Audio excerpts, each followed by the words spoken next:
খুনি হাসিনা এবং তার দোসররা সব দিক দিয়ে চেষ্টা করছে আমরা যেন সফল না হই, এবং কোনোভাবে যদি আমরা ব্যর্থ হই, আমরা যারা এখানে রয়েছি কারোরই অস্তিত্ব খুনি হাসিনা রাখবে না।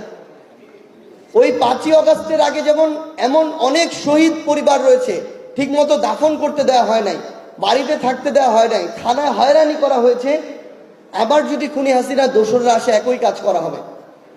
সেই জায়গা থেকে এটা আমাদের সকলের দায়িত্ব যে যেই স্বপ্ন নিয়ে যে স্পিরিট নিয়ে অভ্যুত্থান হয়েছে সেটাকে রক্ষা করা। আমরা আমাদের জায়গা থেকে সরকারের যেমন গঠনমূলক সমালোচনা করব, একইভাবে আমরা প্রশাসন থেকে শুরু করে সার্বিকভাবে সকলকে তাদের কাজে সহযোগিতাও করব। এবং আমরা এখানে আমাদের পুলিশ প্রশাসন রয়েছে, জেলা এবং বিভাগীয় প্রশাসন রয়েছে। আমরা একটা জিনিস অনুরোধ করতে চাই, যারা এই অভ্যুত্থানের রক্তাক্ত ঘটনাগুলোর সাথে, হত্যাযজ্ঞের সাথে জড়িত ছিল, যাদের ক্লিয়ার ডকুমেন্টস রয়েছে, ভিডিও ফুটেজ বা ছবি, সে যেই পরিচয়েরই হোক না কেন তাকে শাস্তির আওতায় আনতে হবে।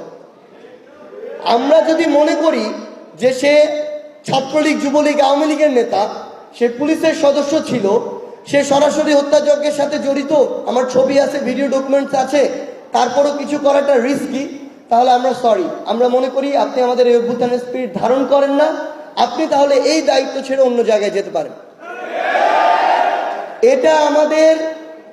এটা শুধু আমাদের নয়, এখন যারা প্রশাসনের দায়িত্ব পালন করছে এটা তাদের অস্তিত্বের সাথে সম্পর্কিত। তারা আজকে এই জায়গায় এসেছে এই অভ্যুত্থানের ফলে, এটাই সত্যি কথা। এটা যদি না হতো হয়তো তাদেরকে কোনো জায়গায় পুলিশ লাইন্সে রাখা হতো, কোনো জায়গায় ট্রেনিং সেন্টার রাখা হতো, কোনো জায়গায় বান্দরবনে পোস্টিং রাখা হতো। এটাই হয়েছে। খুনি হাসিনা এবং তার দোসররা সব দিক দিয়ে চেষ্টা করছে আমরা যেন সফল না হই, এবং কোনোভাবে যদি আমরা ব্যর্থ হই, আমরা যারা এখানে রয়েছি কারোরই অস্তিত্ব খুনি হাসিনা রাখবে না। ওই 5ই অগাস্টের আগে যেমন এমন অনেক শহীদ পরিবার রয়েছে ঠিকমতো দাফন করতে দেওয়া হয় নাই, বাড়িতে থাকতে দেওয়া হয় নাই, থানায় হয়রানি করা হয়েছে, আবার যদি খুনি হাসিনা দোসররা আসে একই কাজ করা হবে। সেই জায়গা থেকে এটা আমাদের সকলের দায়িত্ব যে যেই স্বপ্ন নিয়ে যে স্পিরিট নিয়ে অভ্যুত্থান হয়েছে সেটাকে রক্ষা করা। আমরা আমাদের জায়গা থেকে সরকারের যেমন গঠনমূলক সমালোচনা করব, একইভাবে আমরা প্রশাসন থেকে শুরু করে সার্বিকভাবে সকলকে তাদের কাজে সহযোগিতাও করব। এবং আমরা এখানে আমাদের পুলিশ প্রশাসন রয়েছে, জেলা এবং বিভাগীয় প্রশাসন রয়েছে। আমরা একটা জিনিস অনুরোধ করতে চাই, যারা এই অভ্যুত্থানের রক্তাক্ত ঘটনাগুলোর সাথে, হত্যাযজ্ঞের সাথে জড়িত ছিল, যাদের ক্লিয়ার ডকুমেন্টস রয়েছে, ভিডিও ফুটেজ বা ছবি, সে যেই পরিচয়েরই হোক না কেন তাকে শাস্তির আওতায় আনতে হবে।